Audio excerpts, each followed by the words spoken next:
Okay, so we're now going to go to assignment 4, the 4.1 to 2 notes, or whatever assignment it is when you watch this video. And it is the very first notes of Congress. I feel like a lot of you guys are like visual learners, so I think I'm gonna draw on the board a little bit like I did in Unit 1.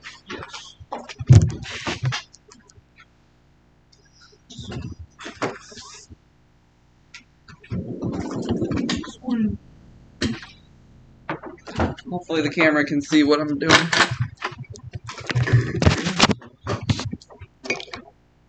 Okay, can you go to, like I said, can you go to the paper that you're going to staple this into in your notebook? We're going to draw a quick little thing again, just to make sure that you're clear. Clear on some things that should be obvious, but it's been like 4 months since we talked about it. Can you draw the Capitol building? Do you know what the Capitol building looks like? A house. It has the dome. There's a little person up there. Wait. Probably has some columns. Culture Day. There you go. That's my Capitol building. Got some steps. Okay, draw the Capitol building. My visual learners. It's not the White House. The White House has no dome. Oh, the Capitol building's on the projector right now too. Except for that image is frozen. Let me unfreeze. There we go. Okay. This is our Capitol. I think you spell it with an O because it's a building. And in this building is our Congress. I want to be clear about the word Congress. What is Congress made up of? It's made up of the House of Reps. And over here, what else is it made up of? The Senate.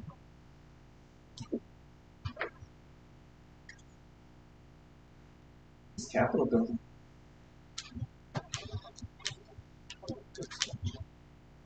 Which one has 435 people? House of Reps. 435. It's based on population. And the Senate has 100. And it's 2 per state. I guess we'll keep going. 2-year terms.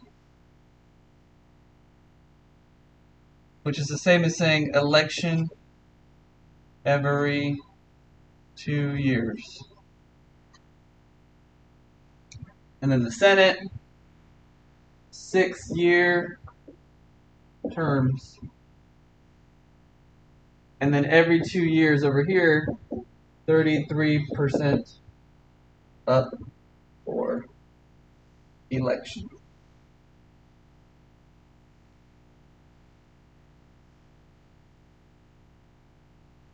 Hopefully we can see that on the camera. And then one last thing. The House is meant to be like responsive.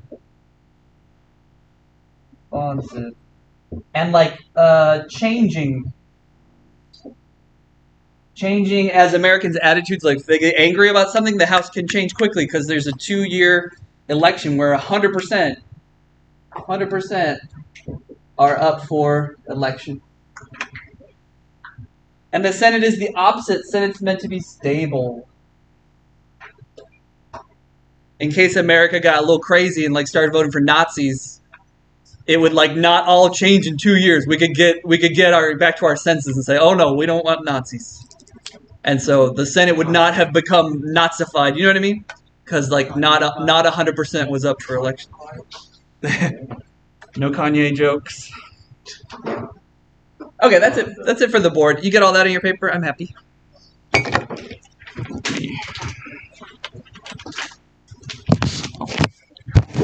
A and G.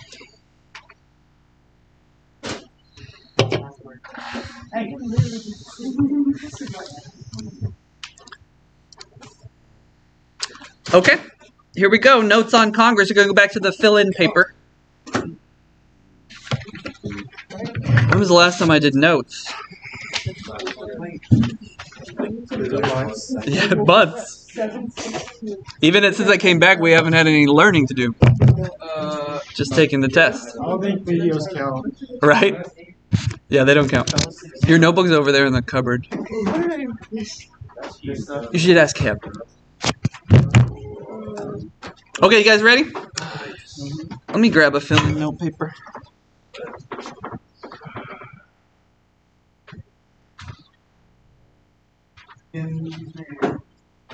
Underneath that. Yep, you're so close. Crouch down. Yep, it's in there. Okay, evolution of Congress. Here we go. The intentions of our founding fathers. The founding fathers were scared of too much power in one place. They feared mob rule by the majority. They were scared of just a House of Reps. They thought just a House of Reps would be a bad idea. Because the House of Reps is the most like the mob, because it's changing and it's angry. Oops. And so they were concerned about how to fill in their Congress. You remember the compromise will be, we'll have a Senate that's like stable.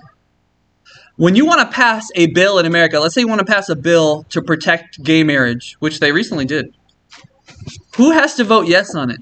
The Senate, the House, one or the other, both? The House. See, the average American just doesn't know this. A bill must pass both places. That makes it really hard in America to pass a bill. So it has to pass the House and the Senate. And whichever order, it doesn't matter. It could be the Senate and then the House. But it has to pass both. Oh, but so then like House and Reps, like the difference between them is who starts what? Yeah, kind of. Pretty much either one of them can start anything, except if it has to do with taxes, I guess the House has to start. And so our solution to this mob rule fear is that we're gonna have a bicameral legislature. I should probably point out the question on the left. Our founding fathers thought that Congress would be the dominant branch of the three branches. So I just gave you a little side question answer. Our founding fathers thought that Congress would be the dominant branch, the most important branch. Yeah. So we're doing unit 4, we're taking test and then the final. I'm still working it out of my brain, but I think it might just be a unit 4 thing, and that's it. Yeah. That's a great idea. That's way less stress. Yeah, I'm not trying to stress you out. So the end of what is it going to be after or before Christmas? It'll be before. And there's still So look, if everything goes according to my plan, I'm gonna rush through and teach all of Congress. I'm gonna give you some kind of test on Congress. It might look like the pretest. It might look like multiple choice. It might look like both. Last year I did both, the multiple choice and the pretest thing.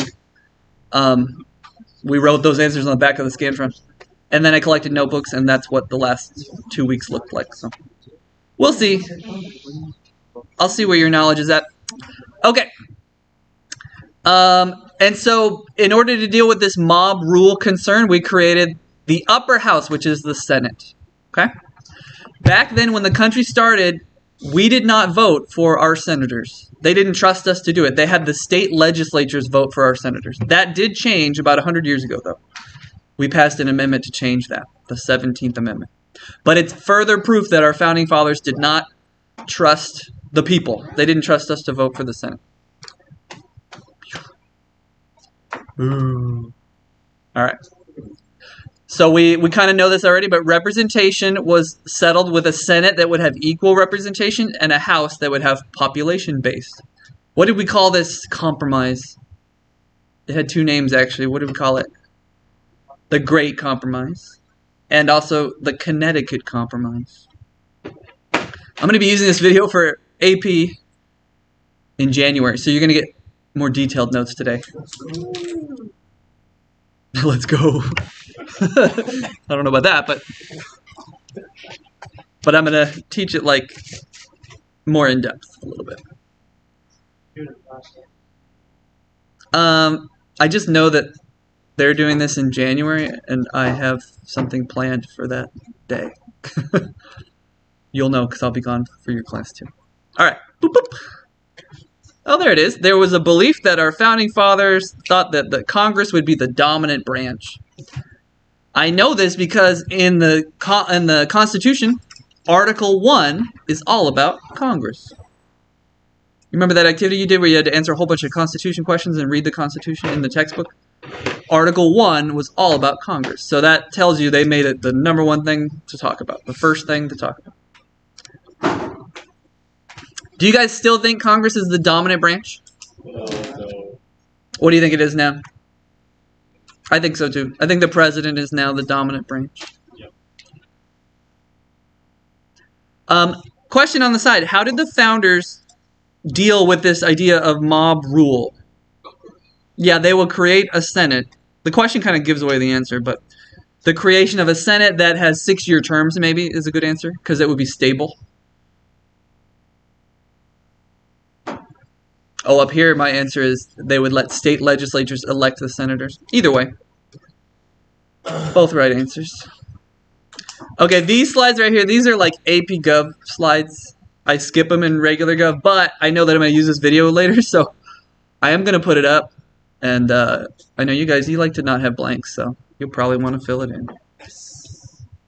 So basically this is pointing out there are two different ways they could have set up our House and Senate. They could have made it centralized, which means it would be easy to pass bills and get stuff done. Is the World Cup on still or what? What's Ricardo doing back there? Is the World Cup still on? Oh. Can you like put your phone away? I mean, if it was World Cup, I'll let you watch it. But if it's like Grey's Anatomy, no. World Cup is once in a lifetime. Grey's Anatomy, you can watch that at home. Yeah. That's fine. Just listen to the notes while I do. Okay, next.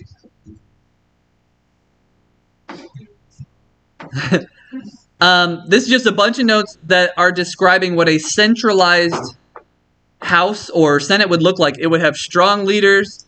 It would have very little debate. You could not stall a bill. It would be a fast way to pass bills. For your class, this is not too important, but we'll just fill in some blanks. Now, the opposite of that is decentralized, which we'll talk about next, which would have lots and lots of debate and make it really hard to pass a bill. What do you think is better? Should we have a Congress where it's difficult to pass a bill or easy to pass a bill? You like the difficult? Because if it's easy, then it's like... Then it could be dangerous? It'd be super easy to just completely flip the country. Yeah, like exactly. Like every presidential change, you just would have a complete switch from socialism to, whatever, capitalism. Yeah, so our founding fathers kind of had the same ideas. Yeah, that was so quick. I think also because like society kind of changes a lot. So then if it changed very quickly, it's like... Yeah, we definitely are slower to pass bills than other countries. Because of this bicameral thing slows us down a lot. All right. Boop, boop. So the opposite of that is decentralized, which would mean it would be slow to pass a bill. And I'll give you the blanks to fill in there. What term of Congress are we in? Here's what I found from Wikipedia. A Congress covers 2 years. The current one, the 116th Congress, began on January 3rd, 2019, and will end on January 3rd, 2021. Yeah. I got it. I got what I needed. Because it's coming up on the next slide. Every year I have to Google it. So yeah, this is just like we could have made it really hard to pass bills. And we kind of did.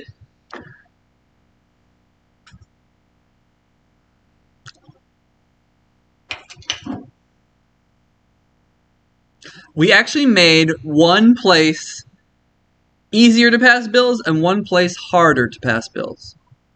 Do you know which one is which? Of the House and Senate, where is it harder to pass a bill? No. The answer is the Senate. So go, make a bracket for me, or you're like where you kind of say like decentralized, like a little bracket by the word like tactics. You see the word tactics under decentralized. So this is like the Senate. The Senate is decentralized, and then make a bracket for centralization. That's like the House. The House needs to have more rules and stuff because there's so many people. And they have to limit debate because you got 435 people that might want to debate.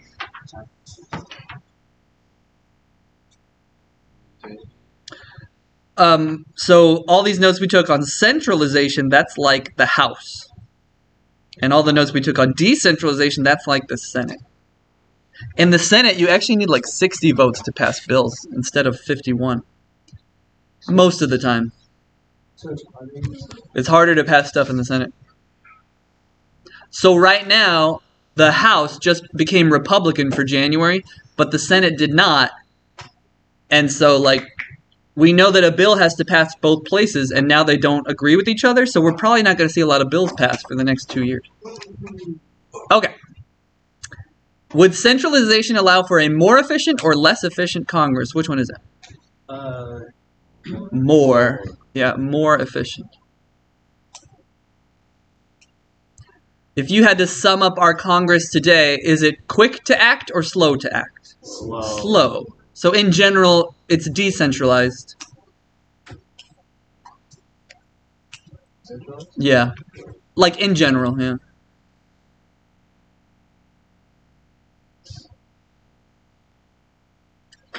All right. There we go. Always remember that Congress is two things. The House of Reps and the Senate. There's our little Capitol building. Okay, let's get into terms.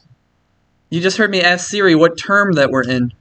So like the very first 2 years in Congress, like what is it, like the year like 1790? That was the first term of Congress. And then 2 years later, it was the second term of Congress. Today, we are on the 116th, according to Siri. And in January 3rd, we'll be on the 117th. So I think somewhere, maybe it's in the study guide. It'll say, what term are we on? Is it on the study guide? terms beginning on January 3rd. Somewhere, I think it's there, right? Okay. Well, write it off to the side because I swear it comes up somewhere. Today, we are on the 116th term. You can put it on the side. And in like a month, literally a month, we'll be on the 117th. And these terms last for 2 years. They do take little recesses. A recess is temporary, like they go on vacation for Christmas, they disappear for Easter or whatever. And then they adjourn. Adjourn is when like it's over. So probably like December 18th, they'll probably adjourn. And many of them will never come back because like the election will, like the effects of the election will take place and some people lost and have to stay home because all those people that just got elected, they will show up for the 117th term. So what we know about 80 to 9% didn't change, but 10% changed. All right, can I click? Yep. Boop. All right. Well, this is what the House did look like today. Just barely more Democrats than Republicans. But if we look to the future on January 3rd, flip these colors around, and the red will then dominate. Why did the Republicans win this election? What always tends to happen? It's the divided government. President will be one side. Yeah. America seems to love, like, we'll pick a president from Party A, and then 2 years later, Party B wins. And then it's just like gridlock. Like, they can't really pass bills. It's another reason why America is really slow to get stuff done. Okay, House of Reps. The House of Reps is designed to be closer to the people, literally. Ken Calvert lives in Corona. He's supposed to, anyway. He has a house. I think he has a house, like, on Upper in Corona. You know Upper Street?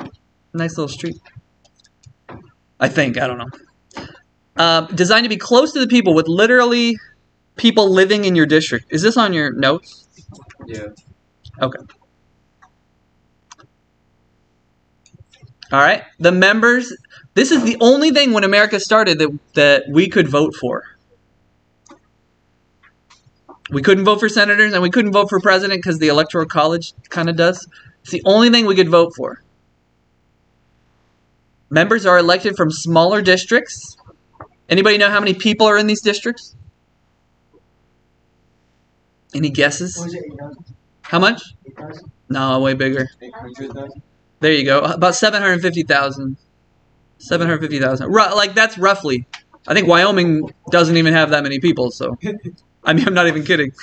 Where the Senate represents the whole state, and I think we already know 2-year terms, and everybody elected every 2 years.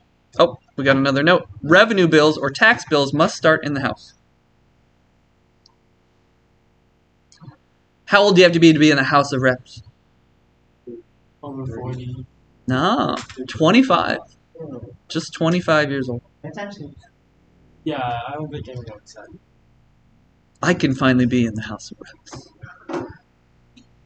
15 years ago. For my AP kids, the House of Reps is the most like direct democracy. I think it's the most like pluralism. It's the most like majoritarian democracy. Those come up on FRQs. All right. House of Reps, we have 435 people in there. They come from districts, not states necessarily. The number of reps is determined by population. We know that. We notice that a lot of people are moving to the Sun Belt. You know what the Sun Belt is? I think it's... Oh, here we go. It's down here. The red is the Sun Belt. People are leaving the blue and moving to the red. So we're noticing that these states are losing reps and these states are gaining reps. How do we know that people are moving? What do we do every 10 years? Census. A census, yeah. That's why it's important that people answer the door or fill out the paperwork, because if you don't, you're like losing representation. You're losing money. Do you think with global warming, we'll see a reverse of the Sun Belt thing? People start moving back to here? Cheaper. Cheaper over here? Well, in the flyover states. In the flyover. I can just feel the anger of people hearing you say that. Yeah. In my lifetime, I've seen California weather change and get drier and drier and hotter. That it is concerning for me, like when I'm 60 or 70, what it looks like out here. I don't know. We might be like Arizona or something. You ever go to Arizona? It's very hot. Oh, It's nice in the morning. Nice in the mornings. Nice like right now. Just like California's been really nice for like 2 weeks. Like compared to the whole day, just going outside for a bit, it's so hot. Yeah. Okay, this is it's kind of like review, but every 2 years we're going to have an election, and the House would be more responsive, circle responsive, and they might be more radical. We knew that because of the frequent elections and the 2-year terms. So we're going to keep them in check with the Senate. They can't really do anything without the Senate's permission. They have to approve each other. Sometimes we've tried to limit it so that like 90-year-olds couldn't be in the Senate and the House, but those limits were struck down by the Supreme Court. So some states tried it and they failed. Boop. Boop. There we go. House of Reps. Oops. You got to be 25 years old. And you need to live... Well, you need to have been a citizen for 7 years. So you do not need to be born in America. You could be like a converted citizen. You can be Arnold Schwarzenegger. Oh.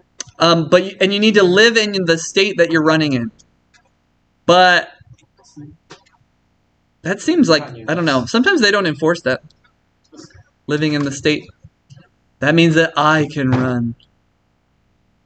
That means that you can run in 7 years. Okay, switching gears to the Senate. You see by the way, look at the room of the Senate. You should be able to see this room and notice like that there's less people than the other picture. They have a desk. The House doesn't have desks. So this is 100 people. This is like the viewing area. Those are not senators. These are senators. Too much work. This image is outdated. Today the Senate is exactly 50-50. And the election just happened and the Senate is exactly 50-50. Who then runs the Senate if it's 50-50? Anybody know? It's like an AP Gov kind of thing. Who does the tiebreaker in the Senate? Who's the leader of the Senate? The Vice President, yeah. So because Biden is president and they're Democrats, the Senate is really like 51-50. Now there's one more complication. Did you guys know this? We had the election the other day, but Georgia is doing the election again right now. Because like they had 3 people run and they had some weird rule where if nobody gets 50%, we do it again. So that Georgia's doing it again. So the Democrats could end up with 51 to 49. Or if the Republicans win Georgia, it'll be 50-50. Either way, the Democrats will have control. It's just like how much. Okay, next. The Senate was designed to be more removed from the people. They would face less pressure from the people. They would serve a 6-year term. Every 2 years, 1/3 of the Senate would be up for election. They would be more stable. Like I said, if America started to get all Nazi, it would take many elections for the Senate to become Nazi. And we would really not see that coming. No?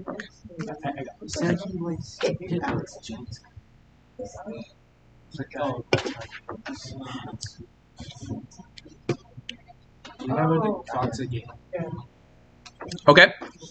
AP kids, make sure you know that the Senate used to be elected by state legislatures, but that changed during the progressive era, like 120 years ago, with the 17th Amendment. Okay. The Senate will have 100 members.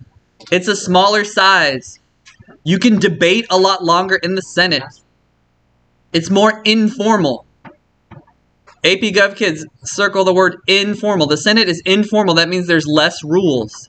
They can literally debate forever. You ever heard of this? The filibuster, where they just talk and talk and talk and talk for like 24 hours, and then someone else like switches in and they talk and talk and talk. That's called the filibuster, and you can only do that in the Senate. So the Senate has less rules, less people.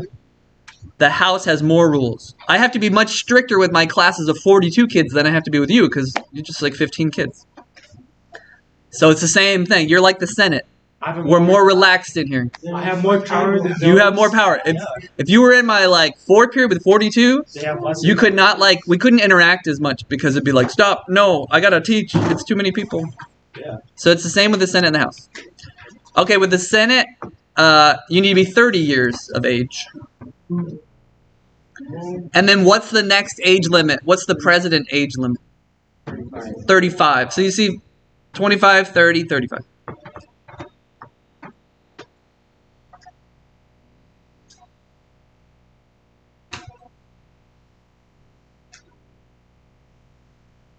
Okay. Boop, boop.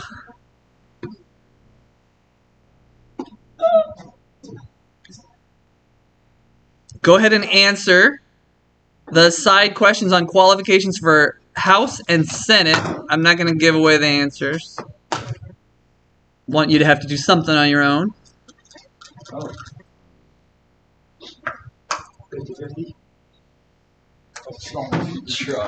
Here, I'm gonna wait. I'm gonna wait for you to answer the 2 side questions. In the upper left, what are the qualifications? You can just tell me the age is fine. 35. Age qualifications. 35. Don't write 35. If they're Yep. if House of Reps or Arizona, they have to have college. No, there's no education requirement. There are people in the House of Reps with no college degree.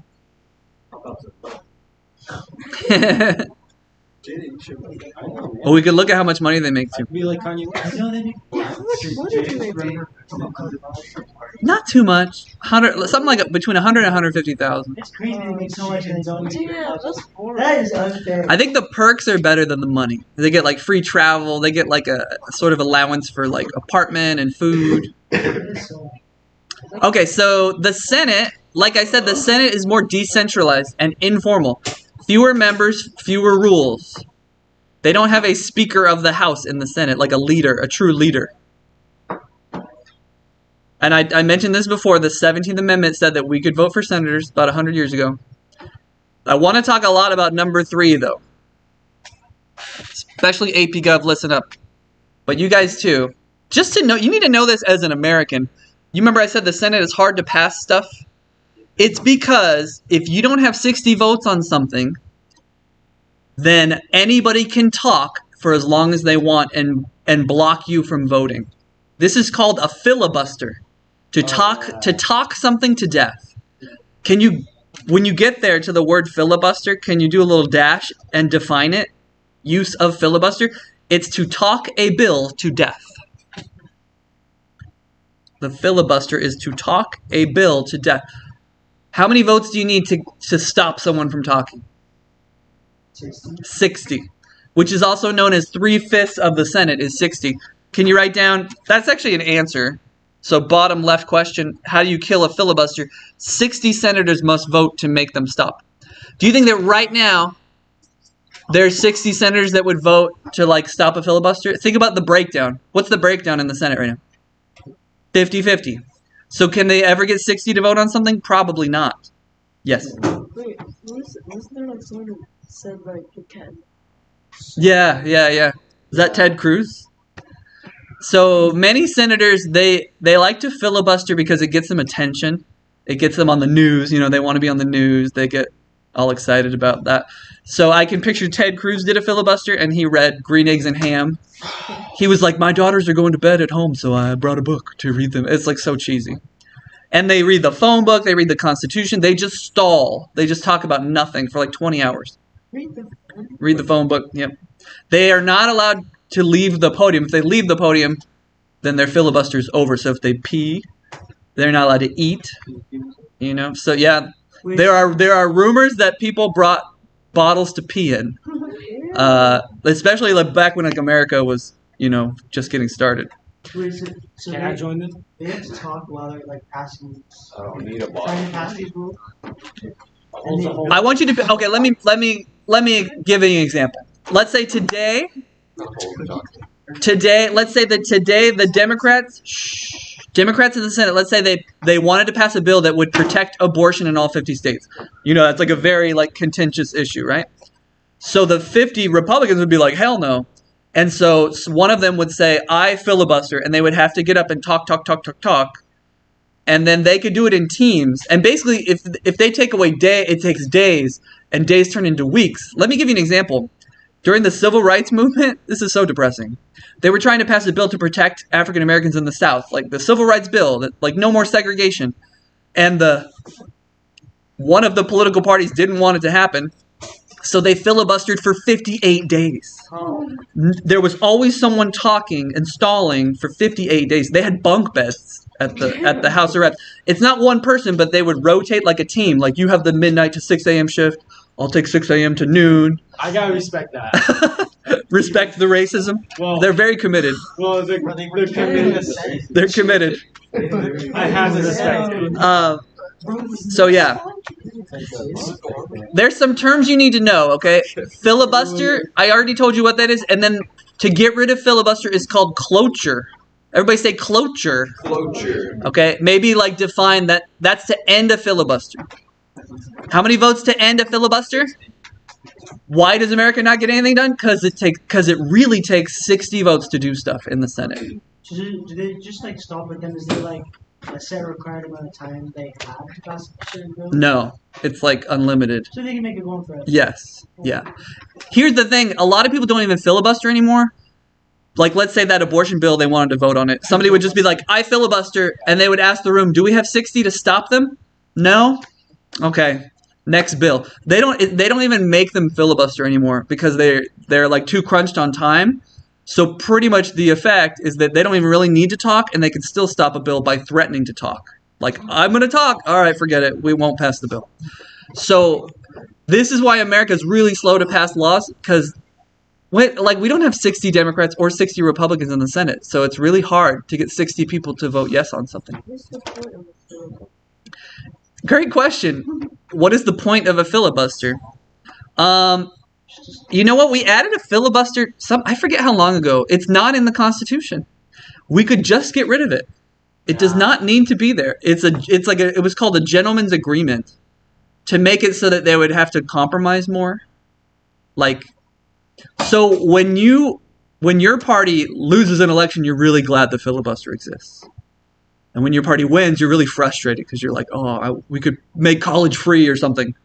Oh, we can't do it.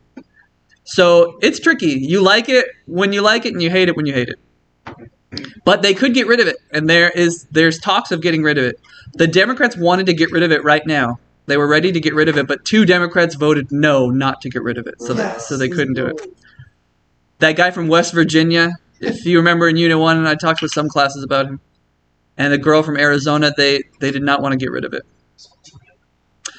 Their salary, in 2010, they made $174,000. I don't think that has changed. That's per year. That's pretty good, actually. They cannot be paid to speak. That's called honoraria. They cannot do paid speeches until they retire. They get free staff, travel, allowance, office space, franking privileges. Remember, the free mail.